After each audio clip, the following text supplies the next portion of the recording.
Welcome in, everybody. Happy Thursday. You know, it's going to be a good one when we have, instead of the two Stooges, we have the three Stooges. So you guys are in for a treat.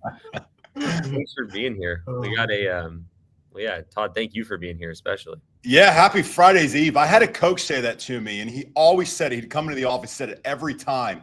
At first, I was like, Friday's Eve. Okay, Dave. But like everybody started saying it. So I say it now. It's Friday's Eve. It's a reason to celebrate. Tomorrow's Friday, y'all. Let's get excited. It does. It makes it feel better. It really does. I might have to start using that. I already, every morning. I've never felt this better about a Thursday until you said that for some reason. Yes. It worked. Now. That's all I got, Rod. I'm done with it. I go into our company all hands Slack channel and I say good morning every morning. And I know that irritates people as it is. So now I have more ammo to add in that channel. So. Yes. I love it. Welcome in, everybody. We got a good one today. This, I will say, is not geared towards beginners. So if you're a beginner and you're here, I'm not saying leave by any means. I actually think you're in a great place.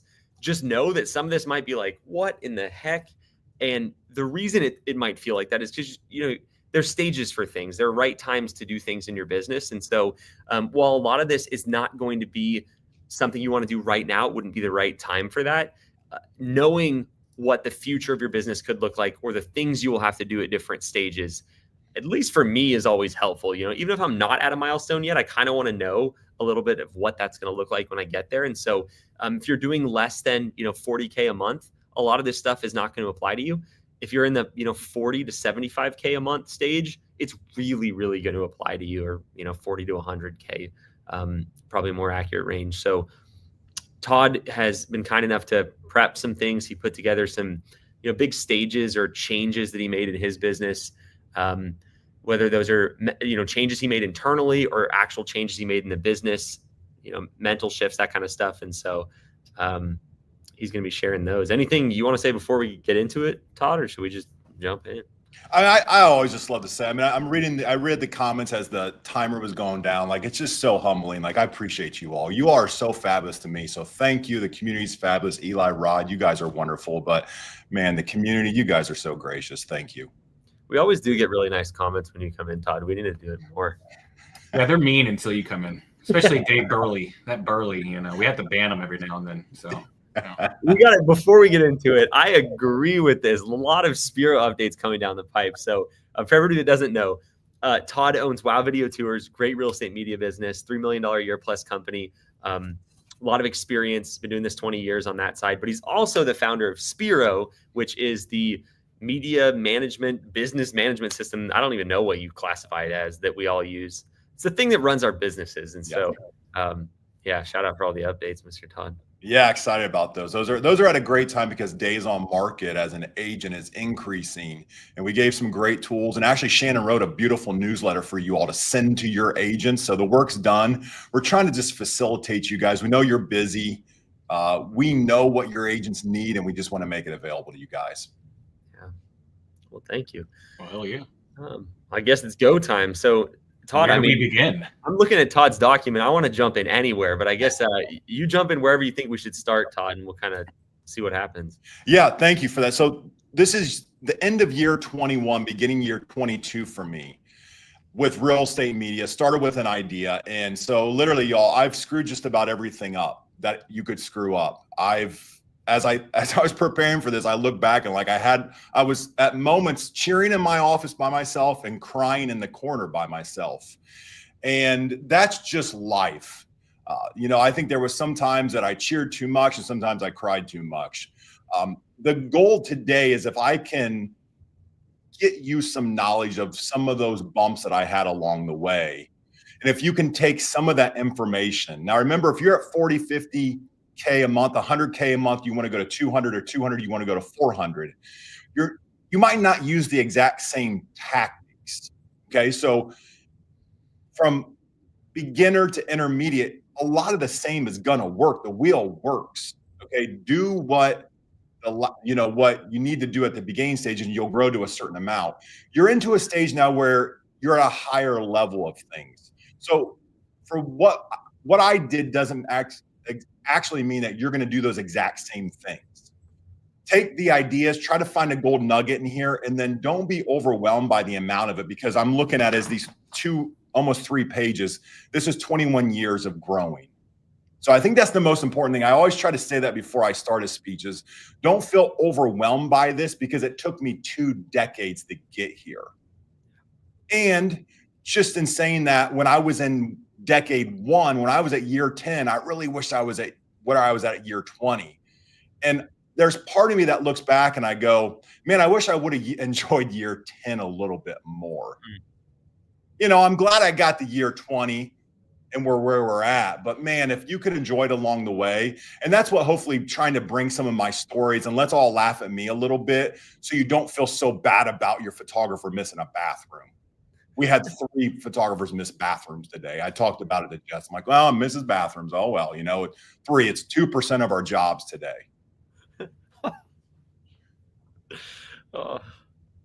So I was laughing, thinking about, a lot of times when, I'm sure this is the case for you, but when someone asks you to put together things you've learned in business, it's usually you're looking for a scar. You're like, oh, there's that one. That gives, you know what I mean? You write it down. And so I like learning that way. So I'm excited to have you kind of break down some of these, because it's not so much what to do. It's the mistake loops that people get stuck in, or the thought process mistakes they have. And so a lot of these are centered around that. So anyway. Yeah. Let's start with hiring. Okay. So as you grow, you just naturally have to hire. I am actually I'm a penny pincher, y'all. I love to save money when I can save money to a fault at times. So I would just think, hey, I'm going to try to figure out a way to do all of these items. I thought, hey, I was writing software. I wrote the first version of Spiro. And then I thought I was going to spin all these plates. Let's use that analogy because I think it's a good analogy. So as a solopreneur, you have many tasks that fall to you. You're the only person. And you're going to get to a point that if you want to grow your business, you have to stop doing those tasks. Grow your business, grow the level of money you make. They're somewhat hand in hand with all of us. You can't grow beyond where you're at now doing the tasks that you're doing. Okay, so if you are doing most of your photography, you're going to make photographer level money. Again, there's nothing wrong with that if that's your goal, but if you're probably in here, that's not your goal. Your goal is you want to get the 3 million, 3. And I hope you pass me. I hope you get to 6. How do you get to 12? All right. That if you're in this room, you're an overachiever. So, but overachiever, sometimes you can play your own tune and you can believe your own tune. And I've done that many years. So my first key hire was an individual that was a helper. Okay. You have helpers, you have builders. I'm going to give you examples of each, but my first key hire was a helper. And I was 6 months behind in invoicing. Spiro didn't invoice at the time. The software didn't invoice at the time. I was 6 months behind. I literally, some of you know this story, I'm fretting to my wife. I'm like, nobody can help me. She's like, you need to hire somebody. I'm like, nobody can do it. Nobody can do what I do. I was doing anything special. It was taking an Excel spreadsheet, typing it into QuickBooks, y'all. I believed my own lie that nobody could do that. And I sat in it forever. And it was painful. I hated it. I felt really bad for myself. It was terrible. Until my wife enough times just kindly pushes me. She's like, you really need to hire somebody. You really need to hire somebody. Well, thankfully, and I'm a faith-based person, so you'll hear some of this in my stories, but I think God actually put my first hire in my lap because I had an admin, a part-time admin, and she started dating a guy that came in for lunch. Okay, we're at my house. I have an office off of the house. And this individual comes in because he wants to spend time with Liz. He and I get talking. We're like, hey, we hit it off. He's like, hey, I'm selling insurance right now. I really hate it. I'm like, what kind of degree would you do? He's like, I got an accounting degree. I'm like, I'm 6 months behind an invoice. And he's like, oh, I could get you caught up in like 2 days. I'm like, so that it just happened. Like if that wouldn't have happened, I think I would probably be 21 years behind in invoicing if that didn't actually happen. So I had to get out of my own way. And I say this from a place of love in my heart to all of you, you are probably in your way 10 times or more. I am right now, and I have to evaluate all of the time. Like, am I just in my way? Do I need to get out of my team's way? Where am I the holdup? So finally get out of my own way. My first key hire, he's a helper. He comes in and he just takes all of the stuff that didn't actually grow the business. He took it off my plate. And now I had more of an empty plate. And there's one thing that I love. A coach taught it to me, and I love to give it in coaching and sessions. But there's this idea of studying your time, doing a time tracking activity. And when you do a time tracking activity, and we can post just a simple template for you guys to do, you track what you're doing every day. And then you categorize those activities. And you put them in a admin, nurse, and doctor category. And your goal is to spend the most time in the doctor column as possible. Let me ask you guys a question. When you go to the doctor, okay, you walk into the office, does the doctor check you in at the front desk? No, like you'd be shocked if you walked in and your doctor was sitting there like checking you off the clipboard. You probably would use a different doctor. You're like, why does he have time to do this? Isn't he supposed to help me? So that's what I had done in my first key hire. So I took all of those low-level tasks off of my plate. I empowered him to do them, and then I moved up a column. Okay, I didn't move completely. I moved into the nurse and the doctor column. But doing that allowed me to focus on some key building things in the business. It's hard because I think one of the things that happens in the business is I believe your business grows to the level of the stuff you let go. And so it's like, I think this is probably what happened when you did that, but it's like you let go of those admin tasks. Now your business grows. And so really the process of growing is doing what you just described over and over and over and over. And the problem is everybody stops where they think they can't have someone else do it. Like you had mentioned the example of, only I can do the invoices. And maybe everybody's like, I get it on the invoices, right? But it's like, what is the thing right now that you don't believe anybody else can do? And that's probably going to be like the biggest unlock in this category.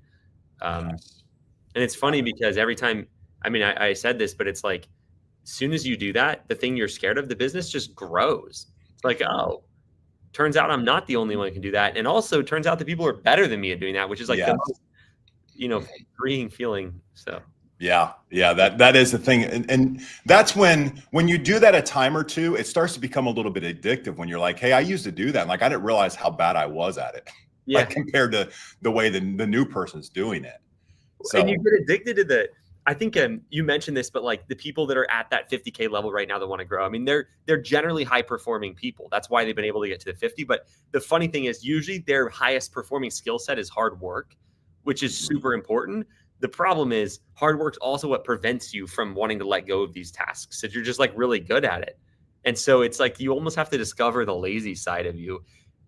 And Jared says this a lot, but it's like, once you let that thing go off your plate, the thought of ever doing it again is like nails on a chalkboard. Like imagine you going to do the invoices, Todd. Like you would never even, but at the moment it was like, that's impossible to let go. Yeah, that's such a good thought. Yeah. Punch myself over and over because my business is also stuck currently because of the things I won't let go. You know, it's always that is the thing that's holding us. Yeah. Yeah. That's so true. It's the idea of the story of the kid that has his hand in a jar and he's holding on to some pennies and he needs to get his pennies out of the jar, but he can't pull his fist out of the jar. And all he has to do is let go and he can get his hand out of the jar. So if you're holding on the pennies now, please let them go because there's dollars and bigger bills down your future. That's a good one. You're full. I mean, his analogies game right now is like 1,000%. So good. So, on this topic from Stan, in the moment, how do you identify what is the next thing to let go and when is the best time to let it go? Yeah, Stan, it's a great question. I keep these here. So somebody asked us too. So what is the time tracking? We'll give you the sheet. Here's my time tracking activities. And there's stacks of them. I still do these. I just talked to my leadership team at WOW. They're going to start doing it because we had that question at leadership. I meet with them once a week and they're like, what direction are we going to go? And it's like, okay, what are you spending your time on right now? Because we had some ideas of some big things they wanted to accomplish, but they feel overwhelmed by the day to day. Like, okay, well, we have to say no to something. Where are you spending your time? And like, we don't really know. Like, and they even said it, like, we should do a time track. I'm like, thank you. So Stan, to answer your question, once you do this time tracking Monday through Friday, do it for 2 weeks. Let go of the lowest level, the admin stuff. Okay, let it go. And if you have someone, Stan, I know you have someone on your team that could potentially do that. I think you have a VA. I think you have another photographer, and I could be wrong, but I know you have some team members. Just ask the question, team, I really need some help with activity X. Does anybody can anybody help me with activity X? And then just be quiet. Okay. Don't overtalk yourself. There's a good chance somebody's going to say, oh, you know what, Todd? I actually really love doing activity X. You would let me do it? Like when I tell you all, like, you're like, no, that's just fairy tale world. Like, I can't tell you the number of times I actually asked my team, I was transparent. Hey, I need help. Okay, that's vulnerability. You guys know I keep this feeling clock here. This has all kinds of different feelings on it. I show this thing all the time. I can't tell you the amount of unlock that I get by just sharing my feelings. We talked about this on my coaching call today, and it feels weird at first, but people respond to it. They go, oh, you need help? Like, I'd love to help you. And so you're going to ask that, Stan, and there's a good chance somebody's going to say, oh, I'd love to do that. And then what you've done is a cool thing. You've taken one of those admin level tasks, you've moved it off your plate to move up a column and focus on bigger tasks. But you've also done the same thing for your employee. You just created a new column for them, the help Stan column. And you know what they do? They go home and they tell their spouse, like, hey, Stan asked me to help him with something today. I get to do this bigger task. They feel empowered because they get to help you. You get to stuff off your plate. And like Eli said, once you get off your plate, you're like, I can never do that again. And you not only are moving yourself along in the business, but you're growing a team member, which is probably the best thing you can do. Yeah. Growing the team with those admin level tasks and move from there. Let's do one more question on this one. I know we got more to get through, but Drew's asking, what are some of the roles or bigger things that you had to let go to go from 50 to 250 a month? Yeah, good question, Drew. Good to see you in here too. So just to give you guys some numbers. So I was probably doing 500 to 700K a year. So I was probably in that range when I hired my helper. And once I hired my helper, I got so much off my plate. Like I signed a crazy amount of broker deals. Like I just went crazy. I built relationships. I met with everybody and we exploded, like exploded. And that took us to probably $1.4 million, $1.5 million a year. And then I hit another plateau and I went, oh man, I'm selling all that I can. Okay. And if you don't like the idea of selling, just serve your clients. I didn't really know I was selling at the time. I actually hate selling. I like to help people, then I like to tell them how they can use our product to grow their business. That's all I was doing. So if you're like, I don't want to sell, just go serve them, go help them. So I got to a point I was stuck again. I was like, man, I need some help. So I reached out. I was like, who do I know? Is there a position? I reached out to Shannon. Many of you know her. She works again for me at Spiro. I brought her on as my director of sales and marketing. She was a builder. I had to help. Derek actually had hired 1 or 2 people by this time. He was growing his little thing. It was fabulous. We had a fun little office. It was like 7-foot ceilings. I'm 6.5 feet tall, y'all. So like when I walked, I was like in this cracker box, but it was fun. It was energetic. Like it was our thing. It's an office. He had his team and I hired Shannon. And I'm like, let's build, like, let's grow, let's build this thing. And so she put in all these processes, like, what's your average order value? She's like, what's your, lifetime client value? What? I'm like, I knew none. I'm like, what do you mean, Shannon? She used to call it ASP. And she's like, what's your ASP? And I'm like, what'd you just call me, Shannon? I'm like, I didn't know any of this. So all of that information I didn't have, I gained all of that information in one key hire. Not only could she give it to me, but she was a master at it. She was a builder. She had built before. And she was excited about building us from 1.2 to 1.4 to 3. And so that is the next thing that we did, Drew. Like if that helps you understand, like admin helper took me from probably that $50K a month to 80, 90, 100 a month. And then sales marketing director took me up to that 250, 350K a month. Thanks for answering that. All right. Well, I'm looking at the document trying to figure out where you're likely to go next, and I couldn't tell you, so I'll let you make that decision. Yeah.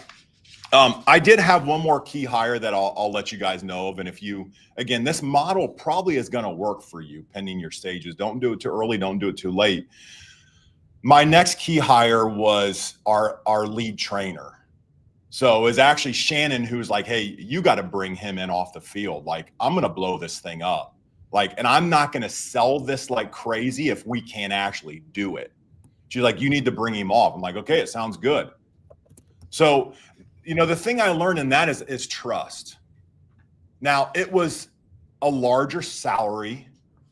It was, we had to transition to a company car because he was driving for the company. There was some structural items that we had to do, but it was just trusting Shannon that like, okay, we got to do it. Like it makes sense.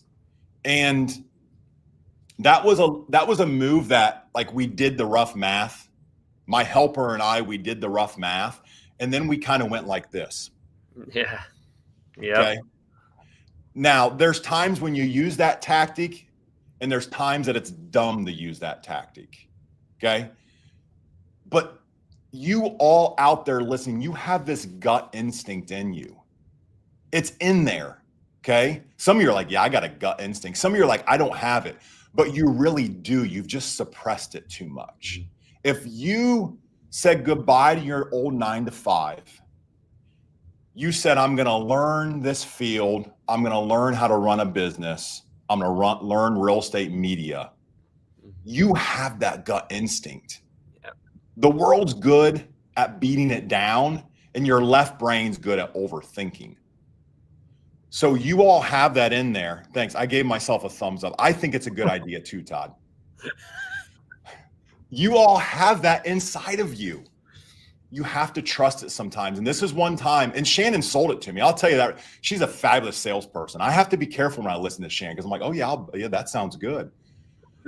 But she was correct. And why did I bring her on as a director of sales and marketing? I brought her out of she had a high level position at a brokerage. She was the director of recruitment. She was recruiting 100 agents a year. And she came on to help me grow WOW. So there's times you have to trust your gut instinct and you just have to go. Because if you don't trust your instinct, you'll never do it. Yeah. And I don't know who said, I don't know if it's Abe Lincoln or somebody who said it, but the best decision is the right decision. The next best decision is the wrong decision. The worst decision is no decision. Yeah. I like what you said about sometimes I think a lot of people know what they need to let go of or know what the hire is going to look like to facilitate that. They just won't do it because they haven't done it before. Mm-hmm. So a lot of times it really is just, and the thing is you can course correct quickly if you need to. I mean, there's lots of mistakes made around that, but you get somebody in place, they're not the right fit, or you decided that wasn't it. You can always move them on. You don't want to have to, but I like the no decision thing is the catastrophic one. I think, it's for people. There's, the exposure it guys, one of them had a question earlier about that, which is kind of like, how do I get out of the field and stop shooting? It's like, well, you just stop shooting. And all of a sudden there's shoots that need to be done. And, you're going to have to find photographers to fill those shoots. And you're going to have to justify the money you're not making from those shoots by going out and finding new business. I mean, that's the primary, it depends on your skills as an operator or as an owner, but like sales is going to be a big part of it one way or another, going from that point where you're doing, $50,000 a month to the next level. It's going to be you really stepping that sales role. So you have to force it sometimes, which is I think what you're saying, and just take the jump. Yeah, for sure. Yeah. I love that, Eli, just the idea of that. Like, it really is that easy. I know you guys are all saying, hey, like Eli, like it's really not that easy. Like I'm scheduled out 2 weeks. I'm booking out now 2 weeks. Like I personally have schedules. I haven't taken a vacation. I don't know what the P&L looks like. I have these 3 things that I have to figure out. How could I not shoot? You just at some point have to say, I'm just not going to shoot. I mean, the question is, how is shooting going for you? If your P&L is behind, if you've not taken vacation in 2 years, it's like, you kind of have to flip it and be like, well, how's this working? Not well. So, Yeah, that's a great thought. Okay, let's talk. I'm gonna go to a new bullet point here. One thing that as I hired this team on, you have to enable and empower them. There was so many times that I had pride in being the source of knowledge. It felt good. People would come in, they'd Slack me, they'd come in the office, they'd call me, they'd ask me a question. Like, man, I got this one. I know this one. Rod, I'd give him 2 analogies with the answer. It was fabulous. I enjoyed it. And then what you're training your employees to do. A couple different things are happening here. One, you're training your employees to always come to you anytime they need to figure something out. And as you grow the employee count, it becomes so overwhelming. Like I've been there, I've lived it, to where I just sat in this office and it's just like anxiety of what was going to come up next, because I didn't empower the team to do what I hired them to do. And I hired them to do that because they were better at doing it and I needed to stop doing it. And you get sitting here and you're like, a coach actually helped me through it. Why would you do that, Todd? Like, you hired them to do that job, but you're in the way of them doing the job. So how do you think that makes them feel? Like crap. They're like, why'd you hire me? So, or you're just going to lose them. Good people will move on. Like, hey, if I can't do my thing, I'm just going to go somewhere else where I can build. Shannon was a builder. Like, if I would have put too many brakes on Shannon, she was gone. And she was ready to build. So you have to empower your team. 2 words we use all the time at WOW and Spiro is we empower the team members to do their job. That means you don't micromanage them. You trust them, but you verify. That's a Steve-ism here at WOW. Steve is our director of sales and marketing at WOW. And trust but verify, let them do their job. And then you have to align your team. You have to make sure that we built a lot of silos for a lot of years. And we thought it was really cool. We bought a big office, we remodeled it, and we had sales, we had customer support, scheduling, so front end, back end. We had sales, marketing was separate, and then we had some management positions. And we just built 6 or 7 silos where nobody talked to each other, and it was us against them. Mm-hmm. So you have to be careful about that you get people talking, you get people to share their feelings, and you get them to work together. Because when they can work together, and they're going to work together without you, that's when you just have rocket fuel and it just takes off. And you're like, oh, we did that thing? Like, I didn't even know it. That's really cool. Good job, guys. And you didn't have anything to do with it. Yeah.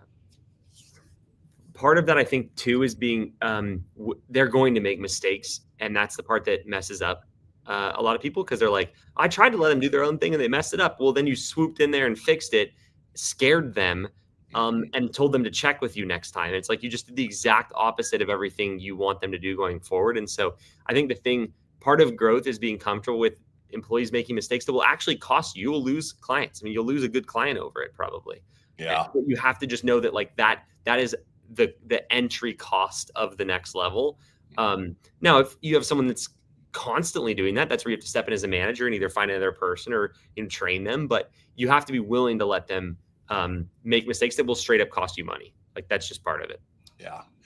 I was terrible at doing that for many years, Eli. I was that safety net, and in being the safety net, all the employees were afraid to make mistakes.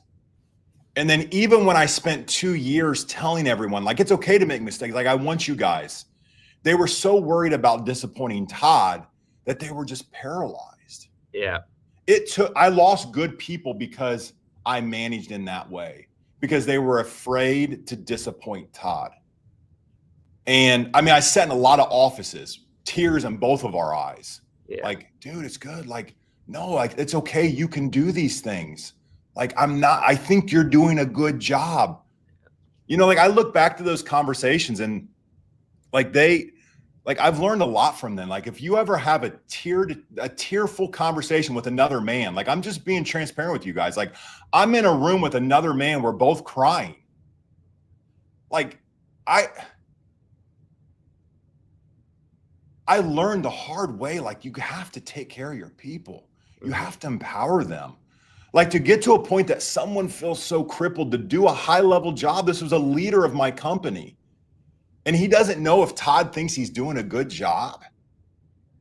Like that weighs heavy on me. So learn from me, make sure that you have regular meetings. Even this was one of my best friends in the world. We had worked together, went to school together. He had been one of my builders with me.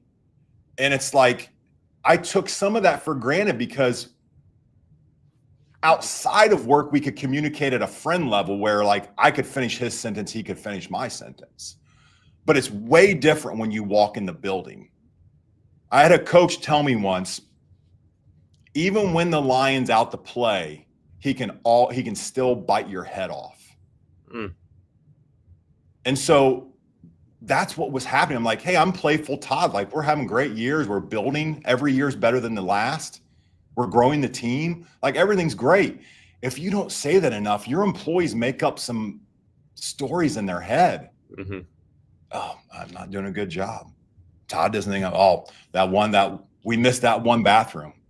Mm-hmm. And you'll get an employee that says, oh, we missed a bathroom out of 400 shoots in a week and think that he's doing a bad job. Yeah. The other side of it too is, so let's say, skipping to the point where you're doing, $300K a month or whatever it is in your business, your relationship with the leaders on your team is different too. And it's the best thing ever. So instead of them, kind of tiptoeing around you and you being the resource for everything, to get to that next level involves them being the resource for everything and you being the coach to them and the strategist for the business. So I was just thinking as you were talking, I was like, it's the best thing ever. So if there's something related to sales or marketing, I go to Rod and we talk about it because I know Rod's going to have a way better opinion on it than me. Genuinely, right? It's not like, I think people that when you're in that smaller stage of business, you've never really had someone that's super skilled on your team yet, or been able to empower them in a way that results in that for you. But once you do, it's crazy. Like I go to Todd if I have that. If there's something messed up with any systems, tech, automations, like I don't go to Rod for that. I go to Jared, and Rod goes to Jared. And then if there's something about student success or like I go to Aaron, and I genuinely know that whatever they tell me is going to be better. And the funny thing is sometimes people on the team will come to me and I'm like, I have no idea. Have you asked Rod about that? And you said it earlier, but it's kind of like you're so good at being the resource, and you find, I liked how you said it. You're like, I know that one when they ask a question, but you have to really move out of that to the point where the core team around you, the leadership team and whatever you call them, like they're the ones that they really know it in every area. And you'll never build someone to that level of skill set if you don't let them mess around, fail a little bit, play with it. I mean, Rod, speaking to you, like when you first moved into the role you're in now, there was probably stuff that I knew a lot better than you that I was just like, I don't know, figure it out. Like I didn't really it's like, I don't know, he'll step in there and he'll figure, and now he's like a resource for that kind of stuff. Right. Yeah. And so I just think those things are like so amazing, because then you have a team that's actually, the first time you have a team that's actually really good, especially a leadership team, it like changes everything for your business. It does. It does. It just frees you up. And what you've actually done, going back to the time tracking study where you have admin, nurse, and doctor, and let's put some dollar figures on them just for fun. Like say the admin is, let's change it to our industry, VA. Okay, VA is $5 to $6 an hour. Then you have admin / photographer. Okay, so that's a key person maybe in your location, or a photographer, $25 an hour. And then doctor, which is owner level, is say $100 an hour. And the figures don't mean anything other than that there's a distinction between the three categories. What you do when you bring your leadership team on is you get out of the top column, the $100, and you create a $500 an hour column. And then you create a $1,000 an hour column. And then you create a $10,000 an hour column. And you're moving people up with you, and you're moving up. And it's a fabulous thing. And Eli, it's such a great tip. If you are at that 50 to 60 to 80K a month right now, really, if you're beyond that, you should do nothing but ask questions to your team. Question comes in, hits your desk, hits your email. What do you think is best? How do you think we should handle that? And you can be friendly. Hey, that's a really great question. What do you think is the best way to handle that? And just see what happens. Say they email you back and it's not exactly what you would do, but it's not going to create any holes underwater, in a boat analogy. Going back to them, see how many I can use, Rod. Somebody give me a tracker. Okay, if you're not creating holes underwater, the boat's not going to sink. Let them do their idea. The task is done. Who cares? If it's your way or their way, their idea, them doing it without you was way better than your idea that's 2% better. Yeah. Well, and a lot of times too, they will genuinely have better ideas. Like, it was up to me, we would still be using a whiteboard in the office instead of Spiro, because I just wouldn't have moved from it. And Jared's like, Eli, I understand your whiteboard's very organized, but like we have newer systems now. And so it's funny because like a lot of Jared probably put it not that sweetly. Yeah, I mean, I sugarcoated Jared a little bit. He doesn't tend to do that as much. He's a teddy bear at heart. Yeah. Your whiteboard, though, that's so funny. When it's like the stuff you believe you're doing kind of goes back to what we were talking about earlier, but like a lot of people here, especially if you're at that 50K mark, you really feel like you're holding your whole business together, like and because you are. And it's like the transition is just allowing someone else to hold their section together instead of you trying to, hold a bunch. And so I know that for some, this may feel kind of fluffy, but like this really is the transition you have to make to be able to scale. It's not about you getting better at skills. Well, I mean, it is, but it's not at the current things you do. It's not you getting better at tasks. It's you getting better at leadership and helping others learn those things. So we have time for like probably one more 10-minute one, Todd. So what do you think? And then we'll go into some Q&A. Yeah. One last thing, and I don't know that anybody in this room has this problem, but I want to say it because it can be a problem. As you grow, you're going to get a big head. You just are, because you're going to make money that you never made before. And along the way, just watch your ego. Really just watch your ego. There's some times back that I was like, yeah, I did that. It's like, no, I didn't really do it. Like the team did it. And even if I was doing some of the work or empowering them like the team was doing it. Like, give the credit to your team.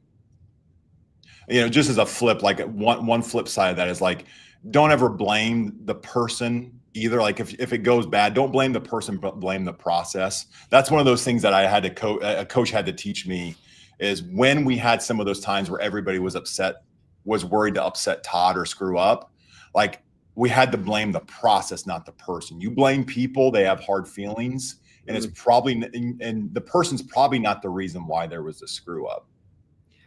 So, but just jumping back to the idea of like, just make sure that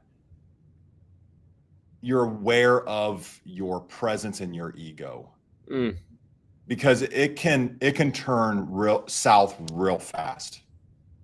There's some times throughout the history of WoW that like I thought everything was going great.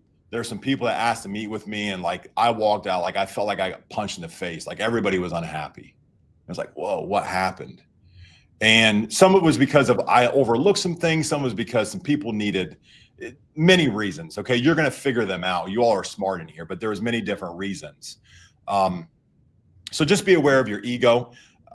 The next bullet point is, as you're aware of your ego, you'll turn to finding your joy and seeing your team members, your employees, reach their goals and meet success. There was a lot of years where it's like, okay, how much can I make? What did we make? What did Todd make? And I'm a bit like just embarrassed about those years. Like, those are learning things. It's like, one quick story. We had a photographer, a very good photographer that worked for us for probably 5 years. And he was on an old payment plan, and he shot a ton of jobs with us a year, probably 800 or 900 a year with us, and everybody loved him. And he was on an old payment plan, should have been adjusted. And we had some ideas of how to move him up. We had the conversation too late. Like, it was years too late, y'all. And when we finally sat with him, we took him out to lunch. I still remember it. We went to a place in Tip City, sat down. We present this thing. He's like, actually, I'm actually going to take a different position. And that was like, we thought we had a good deal, but we didn't. There's a saying, and you guys are going to laugh at where I get it from. This is the People's Court. I'm kind of dating myself. I know it's still on, but I in college, for some reason, I watched the People's Court every day. Judge Million. And she had this saying that sometimes the cheap ends up expensive. And then she would say it real fast in Spanish, but I can't say it. It was a beautiful thing. I wish I could say it for you all. But it's true. Sometimes the cheap's going to end up expensive. I cheaped out. He should have been adjusted. He didn't get adjusted. It got overlooked, like, oh, we're getting a really good deal. It ended up expensive because we wanted to build with this individual. And he's like, hey, I took another job. So if you can find, just to wrap this segment up, we got a lot of great questions in here, but if you can find joy in your team succeeding, make sure they're taken care of. You know what? And it's not always what they want to make, y'all. Do they need more flexibility in their schedule? Do they want to work from home? It's amazing sometimes how small of something you can give an employee that makes a humongous difference. For you all, it's revenue and money, okay? And not, you all started a business, you wanted to grow to some freedom. For your employees, it's not always money. You know, thankfully, it wasn't for Steve a long time. Like, Steve's my director of sales and marketing. It wasn't money for him. And it was some flexibility. It was empowerment. It was that he could build, he could do what he wanted to. And then money was just a product of him being able to do that successfully. So ask your employees, have genuine checkups on them. I know I got a comment about the feeling clock. I already showed the feeling. I'll show it again. I love that you guys know the feeling clock. Have these feeling conversations with your employees, and you will get nothing but good from it. They will tell you, maybe not the first time, because they're like, why is Todd talking to me at this? He's asking me some strange questions he's never asked me. Just be consistent, schedule it once a month, once a quarter, and they will tell you. And if you can gain information on that, then you can make adjustments before they leave you. It's far more costly to replace someone than it is just to make a little adjustment and keep them growing. Good thoughts. Yeah. Hard because you do with the getting a deal thing. I understand that you don't want to break anything or change any margin that you already have been. It's like you're used to paying a lower rate on stuff like that, or you're not used to paying for a roll, and so it makes it really hard to kind of like break the mold. But you're not seeing what could happen. Yeah. Well, thanks for all of that, Todd. Let's jump into some questions. We have one from Eileen that's been seconded, thirded, fourthed by like 10 people at this point. So what are your thoughts? That's a great question. Yeah. So most people I know are doing bigger numbers per month, or most people I know doing bigger numbers per month are in multiple service areas. Can you talk a little about growing, expanding to new areas, and hiring and training in a city where you do not live? Yeah, great question, Eileen. Hey, good to see you in here too. So the first thing I would calculate, Eileen, is just what's your market share in the city. You're in Spokane, I believe. So what is your market share in Spokane? And it's probably going to be in the range of single digits to low teens. And I think we all think, because I've thought it, maybe you don't, you all are smarter than me. I thought it many years. I'm like, we probably own like a 50% market share in the city. Like one of our big cities, Dayton, Ohio, we've been there forever, have a huge broker deals, like have a lot of history there. Like, I think we have like 18%. Yeah. It's like, and that's a lot. Like, Charlotte, like we're in single digits, so figure out what your market share is. There's a good chance you're going to be in that single to low teens. There's always potential in that. I mean, if you think about that, if you hold a 15% market share out of every 100 listings that are coming out, you're only doing 15 of them. And say you clean the data a little bit, and 20% of them you would never shoot.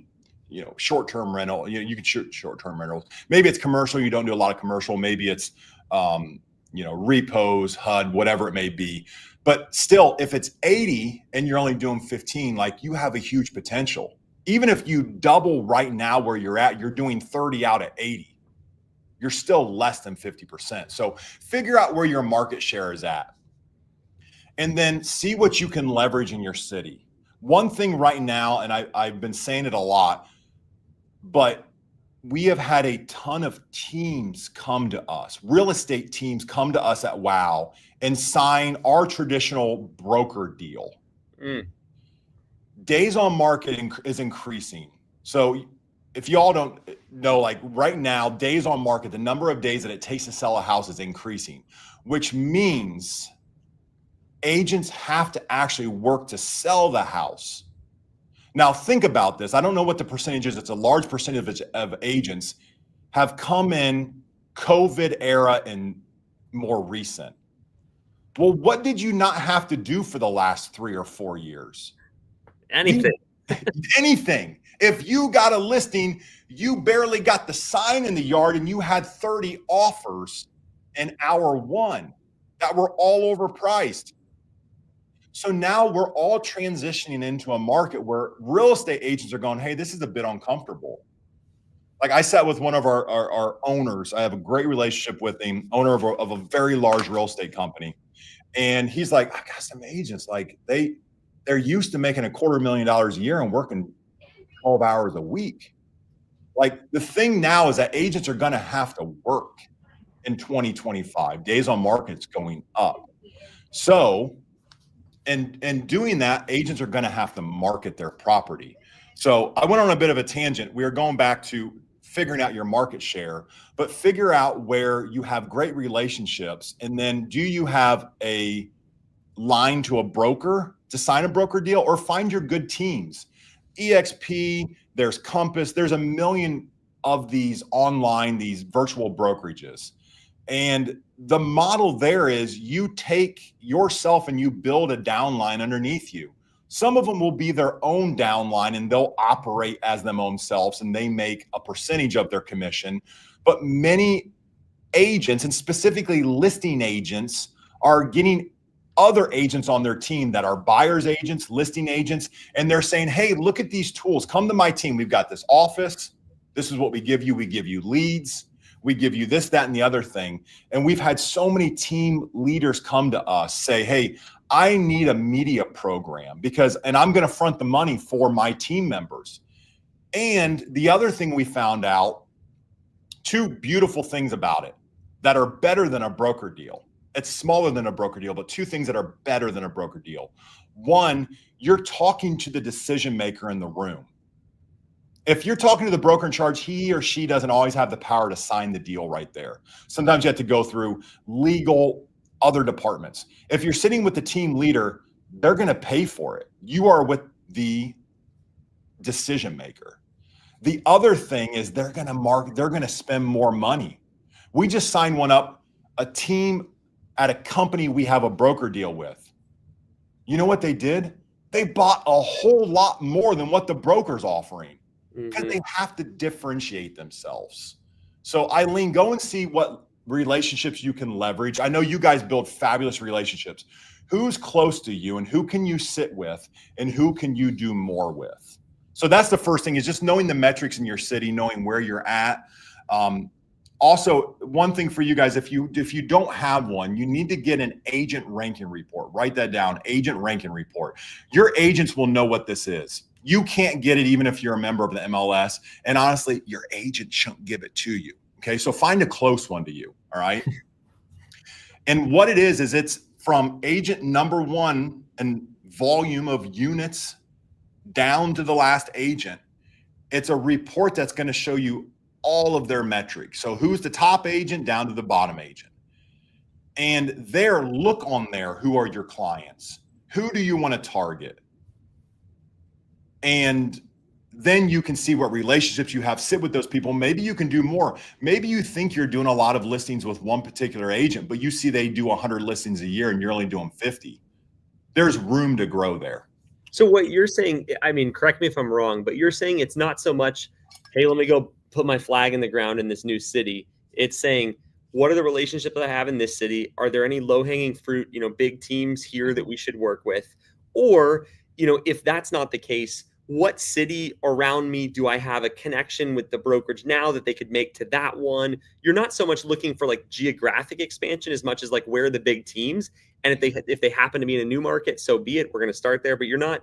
I think what a lot of people try to do is they're like, I'm going to open a branch in, us normally, I'm going to open a branch in Austin. It's like, well, you don't just say we're open and then people flood in. It's like you have to, surgically almost go for the broker. Is that what you're saying, kind of? Yeah, you do. You have to. You can go to a new market and you can put your flag in the ground. You're going to spend a ton of money. You're just going to spend a ton of money. So for the markets that we're in 4 or 5 markets in Ohio, Fort Wayne, Indiana, Charlotte, North Carolina. And we haven't grown in a new market in a lot of years. Goodness, I can't even tell you, since Charlotte or maybe Fort Wayne. I mean, it's been 10 years since we've grown into a new market. We were up 20% last year. We're up 17.5% this year over year. Yeah. So there is potential, and we're shooting 13,500 jobs. So there's a good chance there's potential in your city.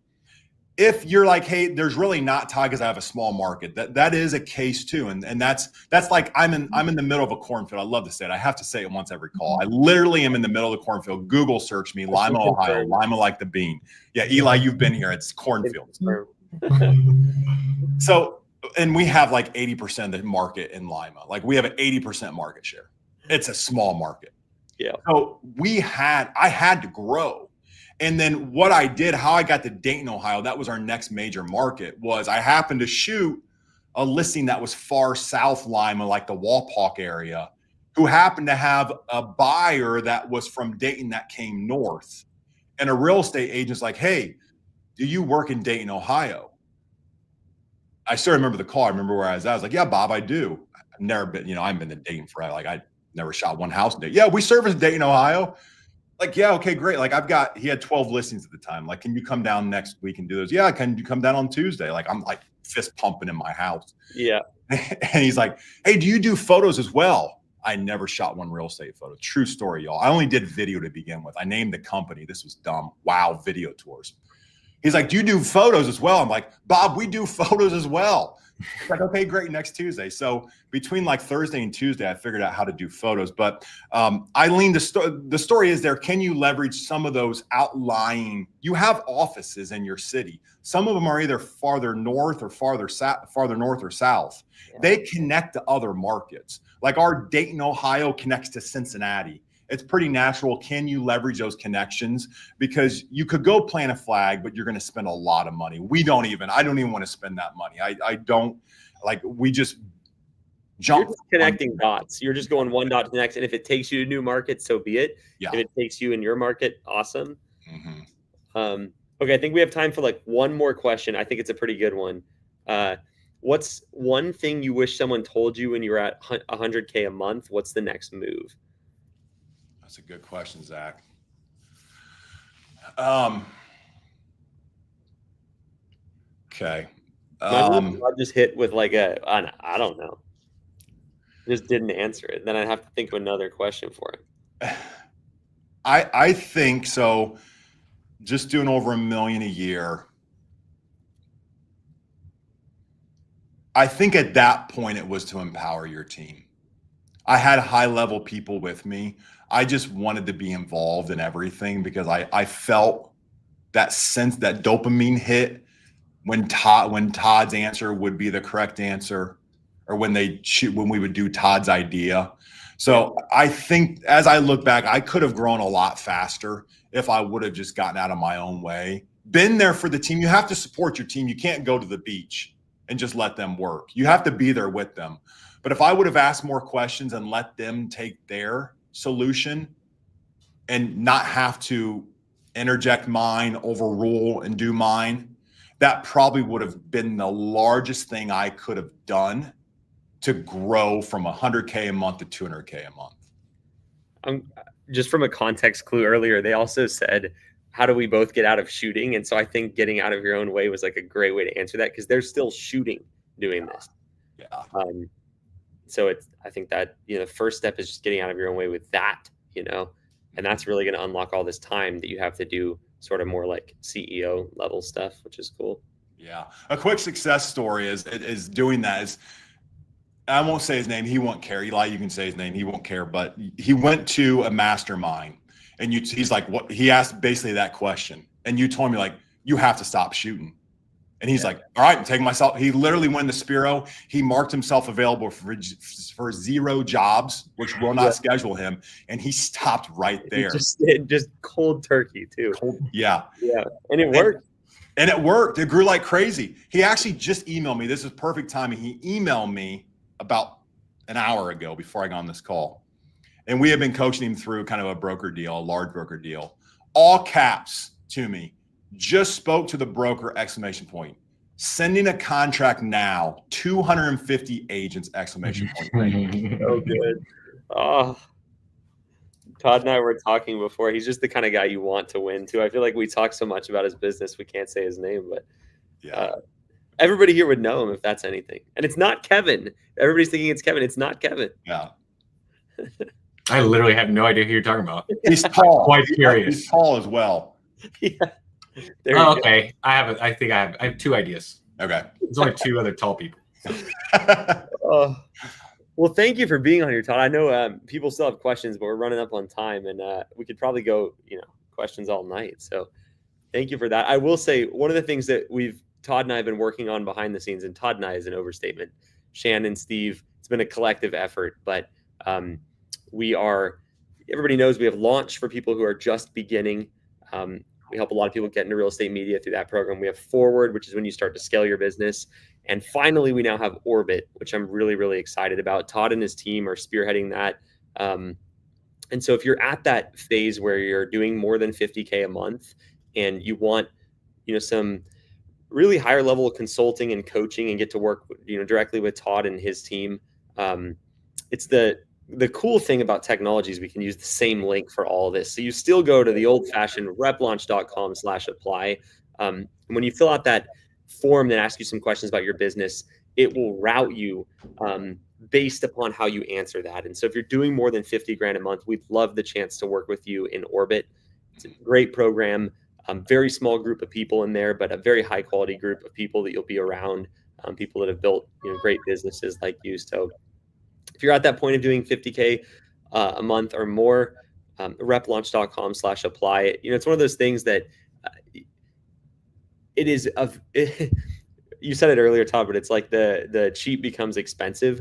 Not having good advisors and people that can help you get to the next level may save you a little bit of money right now, but it gets really expensive long term. And so I encourage you to at least talk with our team about that. And we'd love to have you in the program. And also, just on my end, I'm thankful that Todd has interest in putting this together, and I'm really excited about the group that it's going to become. So if you're interested, replaunch.com/apply. I'm waiting for him one day to just be like, I was just kidding about all this. Like, it feels too good to be true that you're here. And wait, you're saying with Todd being involved? Yes. Yeah, same. Yeah, like I feel like one day you're like, I'm not just kidding. But no, like it's just, I feel like every day, like we're pinching ourselves, just feeling really lucky how involved you really are with our community. And just the fact that you remember them, you remembered Eileen's in Spokane, you remember all these little Stan had employees and VAs. And you see, I don't know, you're either really kind or just have a freakishly brilliant brain. I think it's probably both. I think he's right. He writes it down. He has his little lists. He can stop time, or he's got something like maybe like meta context. I think he's further ahead. But this whole time, I feel like when you speak, it's like it sinks into my soul and it connects with where I'm at with REPP and how we're helping REPP. And I don't know, it's just a wealth of knowledge. And I just, you, Shannon, and Steve being there and helping us like you are back there is just so meaningful. And I think it's just like, what a cool thing to be able to say that y'all can now get help by Todd and by Steve and by Shannon, ones that his builders, the ones that took him from 700 a year to 3 a year, and Todd himself to be able to help you and just have 3 builders inside your business with you to show how you could take you from where you're at to 5xing per month and how to do that smoothly. So it just, first of all, thank you for that. And if y'all are listening, y'all are in that 50K a month plus range, book in with us, talk with our team. You'll either talk with Nicole, Aaron, or Andrew. They're the 3 that can talk about this program, and very experienced, they know what levels people should be at, what profit margins people should be at. They know exactly how to diagnose your business to show how we're going to be able to actually help it. So y'all book in and tell them Todd sent you. They'll know what to do. So. Yeah. Well, and the fun part about this is if you're like, man, I want to work with Todd and I'm not at 50K a month. Well, good luck to you. Go get to 50K a month, One day you'll be ready. Now, on a serious note, though, it's the same link for forward and launch. So if you're just starting and you want to go a different path than I did, which is every scar you can possibly get and every mistake, launch is a great place to start. You'll get up and running, learn everything, the easier way. And then forward, if you're, at that, more than 5K a month mark, but not at 50K a month mark, that's where you'd fit. We'd love to help you grow the business and get ready for orbit. So hit the link, replaunch.com/apply. Todd, thank you for your time as always. It's awesome to be partnering with you in this, and we'll see everybody soon. Yeah, my pleasure. Good to see everybody. See you later. Bye, y'all. See ya. Thanks.